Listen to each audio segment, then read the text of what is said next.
이제 오늘은 우리 출애굽기 3장을 읽게 됩니다. 우리 1장에서는 당시 가장 강한 애굽이라고 하는 나라를 하나님이 어떻게 흔드시는가, 강한 것을 강한 것으로 흔드는 것이 아니라 가장 연약한 히브리의 두 산파 십부라와 부하라고 하는 여성을 통해서 흔들기 시작합니다. 그 십부라와 부하와 같은 사람의 이 모습, 우리가 아무리 약해도 약하다고 좌절할 것이 아니라 하나님이 사용할 수 있다는 소망을 잊지 말아야 하겠습니다. 이렇게 흔들기 시작할 때에 히브리 백성들은 심한 노동으로 인해서 부르짖기 시작합니다. 그 자크라고 하는 이 부르짖는 그 부르짖음 까닭에 어떤 일이 이루어집니까? 히브리 모든 남자 아이들은 죽이라고 하는 명령을 받았음에도 불구하고 갈대 상자 담겨진 모세, 그 모세를 얻게 된 바로의 딸, 분명히 히브리 아이인 것을 알면서도 자기의 아들로 입적을 하게 되는 겁니다. 하나님은 놀라운 섭리에 의해서 가장 원수의 중심에 모세를 그곳에 두셨습니다. 그리고 이제 오늘 3장에서 장차 너희들이 이 약속의 땅, 젖과 꿀이 흐르는 땅으로 가게 될 것이라고 말씀을 합니다. 오늘 우리 8절 말씀입니다. 젖과 꿀이 흐르는 땅, 우리 8절 말씀을 함께 읽습니다. 내가 내려와서 그들을 애굽인의 손에서 건져내고 그들을 그 땅에서 인도하여 아름답고 광대한 땅, 젖과 꿀이 흐르는 땅, 곧 가나안 족속, 헷 족속, 아모리 족속, 브리스 족속, 히위 족속, 여부스 족속의 지방에 이르려 하노라. 아멘. 우리가 이 젖과 꿀이 흐르는 땅, 이걸 문자적으로 이해하면 젖을 얻을 수 있는 가축, 소나 양이 잘 클 수 있는 목초지가 많고 샘물이 있는 그러한 땅이 젖이 충분히 얻을 수 있는 땅입니다. 꿀이 흐른다는 땅, 여기 흐른다고 하는 것은 풍성하게 얻는다, 그런 땅의 뜻입니다. 흐르는 거는 가만 있는 것이 아니라 자꾸 넘쳐서 흘러나오기 때문에 젖이 흘러 넘쳐 나오고 꿀이 흘러 넘쳐 나온다. 꿀을 얻기 위해서는 어떻게 해야 됩니까? 꿀벌들이 왕성한 활동을 하기 위해서는 사철 꽃이 피어 있어야 됩니다. 그러니까 젖과 꿀이 흐르는 땅이라고 하는 것은 낙농업이 발달할 수 있는 좋은 땅을 말합니다. 그런데 그 땅에 이미 가나안 족속들이 다 차지하고 있습니다. 이 당시에 가나안 족속들의 그 위험이 얼마나 놀라웠던가. 정탐꾼들의 보고에 의해서 가나안 족속들은 거인족인 것이 드러났습니다. 그러면 왜 하나님께서 이 애굽 땅에서 히브리 백성들을 400년 넘게 노예 생활로 가두어 두셨는가? 그 400년 넘도록 그들이 60만의 장정이 형성이 됐습니다. 이게 흥미로운 것은 이 가나안 족속들과 대결해서 싸울 수 있는 용사의 수가 60만이 돼야 가능하다는 겁니다. 이게 하나님의 섭리입니다. 왜 430년인가?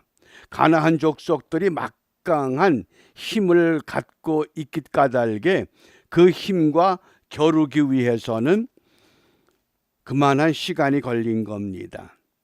그런데 놀라운 것은 오늘 이 젖과 꿀이 흐르는 땅은 우리가 생각하는 자연적인 그 문자적인 그런 땅이 아닙니다.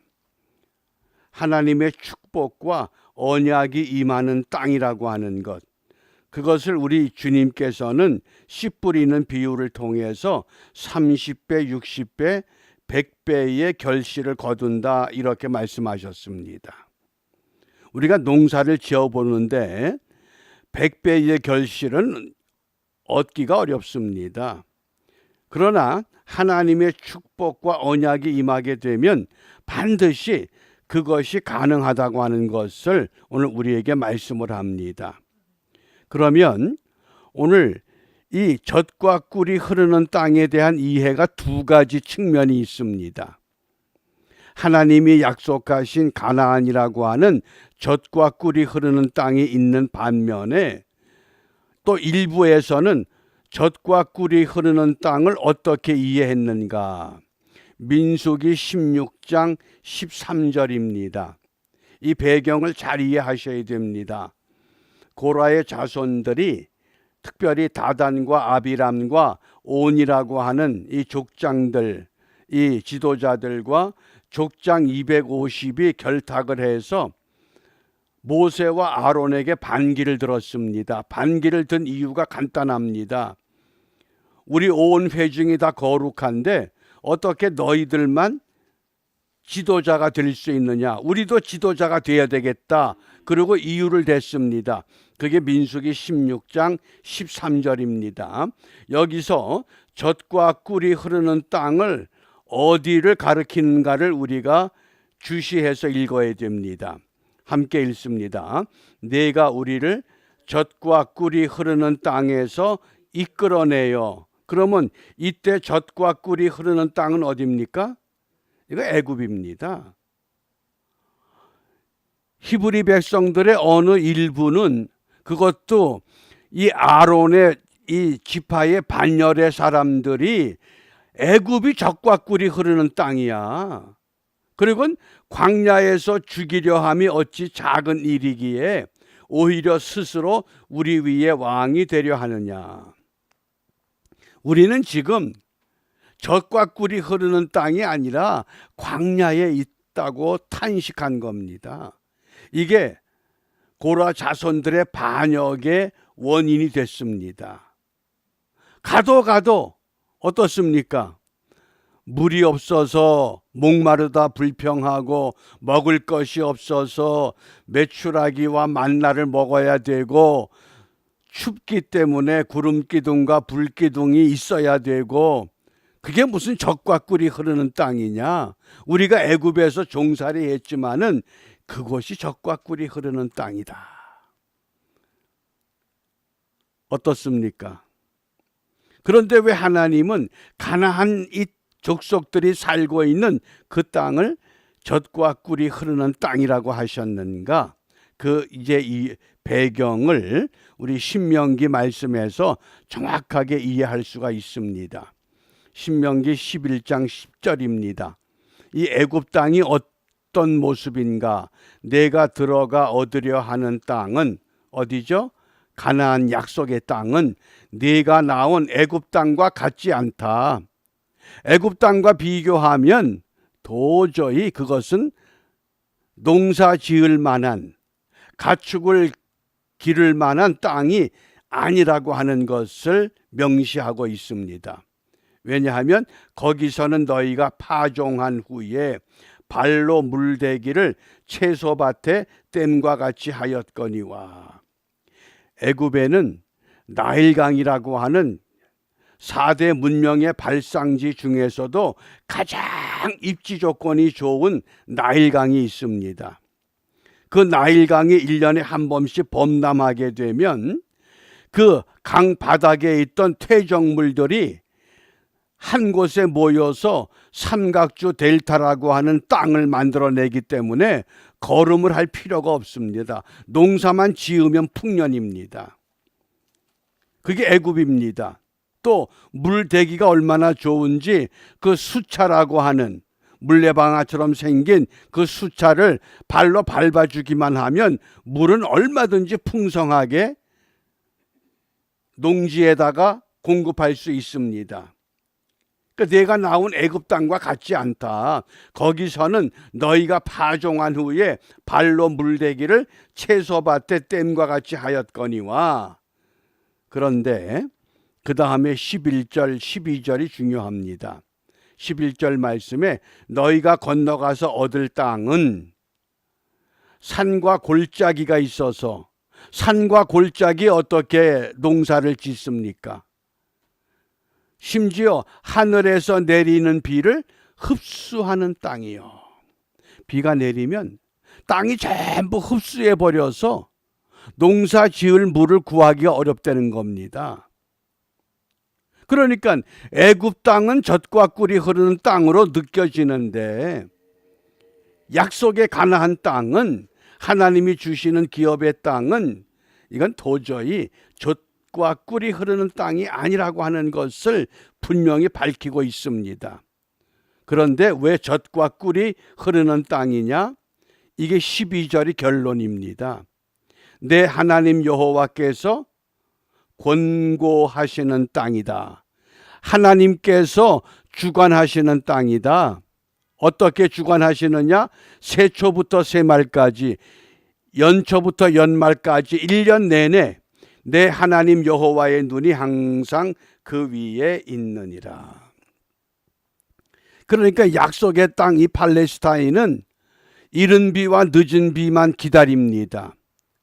이른 비가 제때에 오지 않거나 늦은 비가 제때에 오지 않으면 도저히 농사 짓는 것이 불가능한 땅입니다. 비가 오지 않으면 먼지만 펄펄 날리는 땅입니다. 황야, 광야 같은 땅입니다. 근데 왜 젖과 꿀이 흐르는 땅이냐? 이유가 여호와 하나님께서 권고하시는 땅이다. 그러니까 하나님의 은총에 의해서 하나님이 적당한 때에 이른 비를 주시고 적당한 때에 늦은 비를 주셔서 씨를 뿌리게 하시고 곡식을 거두게 하시는 그 놀라운 섭리, 그것이 세초부터 세말까지, 연초부터 연말까지 1년 내내 내 하나님 여호와의 눈이 항상 그 위에 있느니라. 이것 때문에 젖과 꿀이 흐르는 땅이라고 하는 겁니다. 아무리 농토가 비옥해도 하나님이 권고하지 않으면 농사가 잘 풍년이 됐습니다. 이제 막 거두어 드리려고 하는데 갑자기 태풍이 몰아닥쳐 가지고 전부 싹 쓸어가면 그만인 겁니다. 아무리 척박한 땅이라 할지라도 하나님께서 그곳에 비를 주시고 해를 주시고 때를 따라서 돕는 은혜, 권고하시게 되면 그 땅에서 얼마든지 30배, 60배, 100배의 결실을 거둘 수 있다고 말씀하는 겁니다. 그래서 젖과 꿀이 흐르는 땅이라고 하신 겁니다. 이렇게 하나님의 은혜가 아니면 살 수 없는 땅. 왜 그렇습니까? 이스라엘 백성들은 하나님의 장자이기 때문에, 하나님의 제사장이기 때문에 이제 그들을 통해서 모든 주위 열방들이 여호와 하나님께로 돌아와야만 하는 제사장 같은 나라로 그들을 세우셨기 때문에 그렇습니다. 철저하게 하나님의 은총과 은혜 가운데 살아야만 된다고 하는 것을 이 자연적인 입지 조건을 통해서 이제 말씀하신 겁니다. 이렇게 그 땅에 대해서 예비하신 하나님, 그 땅으로 이끌어 들일 누구를 부르십니까? 모세를 부르십니다. 출애굽기 오늘 본문에 3장 4절 5절 말씀입니다. 함께 읽습니다. 여호와께서 그가 보려고 돌이켜 오는 것을 보신지라 하나님이 떨기나무 가운데서 그를 불러 가라사대 모세야 모세야 하시매 그가 가로되 내가 여기 있나이다. 하나님이 가라사대 이리로 가까이 하지 말라. 너의 선 곳은 거룩한 땅이니 내 발에서 신을 벗으라. 아멘. 40년 동안 모세가 장인 이드로의 양무리를 거닐고서 수도 없이 다녔던 그 땅입니다. 너무나 익숙한 곳입니다. 그런데 거기 있던 떨기나무가 하루는 갑자기 불에 타오르기 시작하는데 예사불이 아닙니다. 불이 났으면 나무가 타서 시꺼멓게 되고 죄가 돼야 되는데 나무는 그대로 있는 참 신기한 광경입니다. 이게 뭡니까? 여호와 하나님이 임재하셨습니다. 불로 임재하신 겁니다. 그리고는 그 모세를 부르십니다. 그 모세가 내가 여기 있습니다. 그런데 가까이 오지 말라고 합니다. 하나님과 인간의 사이가 죄로 인해서 이미 멀어질 대로 멀어져 버린 영적인 모습을 지금 말씀하고 계십니다. 그러면서 내가 선 곳이 거룩한 땅이다. 그러시더니 발에서 신을 벗으라고 합니다. 그 광야에서 가시나무 많은 그 땅에서 신을 벗으면 어떻게 됩니까? 이제 마음대로 다닐 수 없다, 그런 뜻입니다. 지금까지는 40년 동안 네가 네 마음대로 다녔지만은 이제부터는 내가 너를 끌고 갈 것이다, 이것을 말씀하신 겁니다. 왜냐하면 고대 사회에서 노예들은 신을 신지 못합니다. 신을 벗는다고 하는 것은 바꾸어 말하면 내가 이제부터 하나님의 노예가 된다, 그 표시입니다. 그 탕자의 비유에 보면 작은 아들이 아버지 집에 돌아왔을 때에 아버지가 하인들에게 제일 좋은 옷을 입혀라, 손에 가락지를 끼워라, 그리고 뭐라고 말씀합니까? 발에 신을 신겨라. 신을 벗겠다고 온 아들입니다. 아니야, 너는 신을 신어야 돼. 왜? 상속받아야 할 아들이라는 겁니다. 그게 신입니다. 그래서 신을 벗는다고 하는 것은 내가 이제까지 방탕하고 내 마음대로, 내 욕망대로, 내 감정대로 살았지만은 이제부터는 이 모든 것들을 벗어버리고 하나님이 이끄는 삶을 살게 된다고 하는 것을 상징적으로 지금 말씀하십니다. 그러니까 모세가 신을 벗습니다. 젖과 꿀이 흐르는 땅으로 이 하나님의 백성들을 이끌고 가기 위해서는 철저한 이 모세를 믿음으로 바르게 먼저 세워놓으신 겁니다. 오늘도 마찬가지인 줄 압니다. 하나님이 하나님의 일을 이루기 위해서는 어디엔가 모세와 같은 사람들을 예비하고 계십니다. 아하방 시대의 엘리야가 다 하나님을 떠났고 나만 혼자 남았습니다. 그리고 절망할 때 하나님께서 뭐라고 말씀합니까? 무슨 그런 소리 하느냐? 너 말고도 더 많은 선지자들이 지금 있어. 그게 하나님의 계획입니다. 세상이 당장 망하는 것 같고 한국이 주사파에 의해서 곧 무너질 것 같지만은 하나님은 도처에 엘리야와 같은, 모세와 같은, 요나와 같은, 사무엘과 같은 믿음의 사람들을 준비해 놓으셨습니다. 다만 우리가 영의 눈이 어두워서 영의 귀가 막혀서 볼 수도 없고 듣지도 못하는 그런 절망적인 상황에 빠질 수밖에 없었습니다.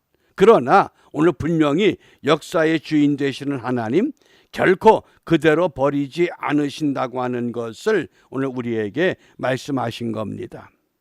그러므로 우리가 오늘 무엇을 기도할 것이냐? 시편 146편 5절에 야곱의 하나님을 자기의 도움으로 삼으며 여호와 자기 하나님에게 자기의 소망을 두는 자는 복이 있도다. 그래서 오늘 우리 한국교회와 성도들이 우리가 무엇을 기도할 것이냐? 정말 예수님으로 하나 되는 교회, 교파와 교단이 아니라 정말 예수님으로 하나 되는 교회. 그 남한산성에서 말년에 우리 한경직 목사님이 지내실 때에 교계의 몇몇 목사님들이 마지막으로 한 목사님을 찾아가서 인사를 하면서 마지막 조언을 부탁했죠. 그때 한경직 목사님이 뭐라고 말씀했다고 그래요? 목사님들 예수 잘 믿으세요. 그러니까 그 중에 어느 목사님이 아이 목사님 우리가 목사예요. 그것도 보통 목사가 아니에요. 한국의 다 대형교회 목사들이에요. 그러자 또다시 한번 그래도 예수 바르게 믿으세요. 예수 잘 믿으세요. 어떻습니까? 정말 예수님으로 하나 되는 교회, 우리가 이것이 한국 땅에서 회복이 되고 그러면 하나님을 두려워하는 민족이 될 수밖에 없습니다. 교회가 본이 안 되는데 하나님을 왜 두려워하겠습니까?